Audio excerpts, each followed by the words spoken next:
YS చనిపోయిన రోజు జగన్ ఎక్కడ ఉన్నారో చెప్పాలని, వైఎస్ మృతి వెనక జగన్ హస్తం ఉందని బొత్స మాట్లాడారన్న మంత్రి అచ్చెన్నాయుడు వ్యాఖ్యలకి YCP MLC Botsa Satyanarayana counter ఇచ్చారు. రాజశేఖర్ రెడ్డి గారు చనిపోయే సమయంలో నువ్వు ఎక్కడున్నావో చెప్పవలసినటువంటి బాధ్యత నీకుంది. ఆ సమయంలో ఇతర రాష్ట్రాల్లో నువ్వు ఉండవలసినటువంటి అవసరం ఏమొచ్చిందని చెప్పి నేను అడుగుతున్నాను. ఆ సమయంలో పోలవరం టెండర్లు చనిపోయిన రోజునే 100 కోట్ల రూపాయలు టెండర్లు ఆన్లైన్లోకి ఎక్కించి టెండర్లు పిలిచినటువంటి పరిస్థితికి ఆన్సరు నువ్వు చెప్పవలసినటువంటి అవసరం ఉంది. చనిపోయిన రోజునాడే నేనే ప్రత్యక్ష సాక్షిని పావురాలు కొట్టు వెళ్ళాను. ఆ రోజు ఆయన పోతే నేను ధ్యాన్స్ వెళ్ళి ఆయన్ని జగన్మోహన్ రెడ్డి గారిని 2 చేతులు కుడిమొక్కలు ఎడమొక్కలు ఉండి తీసుకొచ్చి అక్కడికి తీసుకొచ్చాం. కావలసి చూసుకోండి క్లిప్పింగ్లు మీ దగ్గర. ఆయన ఊర్లో లేరా అప్పుడు? ఆయన మా ఇద్దరం తీసుకురాలేదా క్యాంప్ ఆఫీస్లో ఇంటి దగ్గర నుంచి అక్కడికి?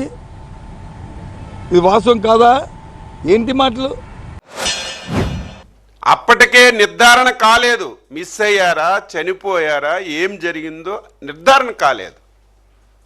అంతకంటే ముందే నువ్వు ముఖ్యమంత్రి పదవి గురించి సంతకాలు సేకరణ చేసిన విషయం కూడా ఈ సందర్భంగా రాష్ట్ర ప్రజానీకానికి గుర్తు చేస్తున్నాను. సంతకాలు అనేది ఆయన అయిపోయి మేము అయిన తర్వాత ఇంటికి వచ్చిన తర్వాత ఒకరు రఘువరెడ్డి గారు, ఇప్పుడు ఈరోజు PCC AICC member, CWC member, పెద్ద ఆయన నా కొలీగు. 2 ఆయన వచ్చి కన్నా లక్ష్మణ్ గారు. 3 ఆయన వచ్చి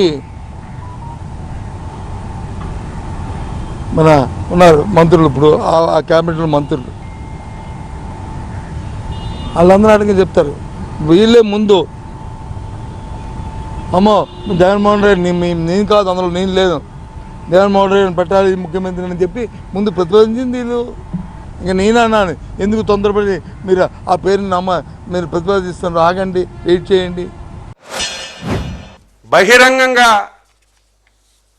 వైఎస్ మృతి వెనక జగన్ హస్తం ఉందని సాక్షాత్తు నీ దగ్గర ఉన్నటువంటి బొత్స సత్యబాబు గారు ఆ వేళ మాట్లాడారు. తరువాత పరిణామాలన్నీ కూడా చూస్తుంటే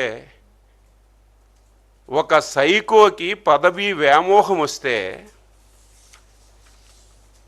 పదవి గురించి ఏదైనా చేస్తాడు. తండ్రినైనా వదలడు, బాబాయినైనా వదలడు, తల్లినైనా వదలడు, చెల్లినైనా వదలడు, ఈవెన్ పార్టీ వాళ్ళనైనా సరే వదలడని తరువాత జరిగినటువంటి పరిణామాలన్నీ కూడా మనం చూస్తున్న విషయం కూడా ఈ సందర్భంగా తెలియజేస్తున్నాను. ఆ రోజు రిలయన్స్ చేసినాడు మా వంశీ చంద్రరెడ్డి, ఆ రోజు యుత్కాన్ ప్రెసిడెంట్గా ఉండే ఆయన తొలికాంశం ఈ సోషల్ మీడియాలో వచ్చిన ఇవి చూసి అది చేస్తే కాదని చెప్పి దెబ్బలు ఆపించింది మేమే కదా. నీకు ఇష్టమైతే జగన్మోహన్ రెడ్డి గురించి మాట్లాడు, రాజకీయంతో పోరాటం చేస్తే. అంతేగాని చనిపోయిన మహానుభావుని రాజశేఖర్ గారిని తీసుకొస్తావు మళ్ళీ వీధుల్లోకి. సభ్యత, సంస్కారం, ఒక సంస్కృతి ఏమీ లేవు. దానికోసం, ఆ రాజకీయాల కోసం, ఆ పదవుల కోసం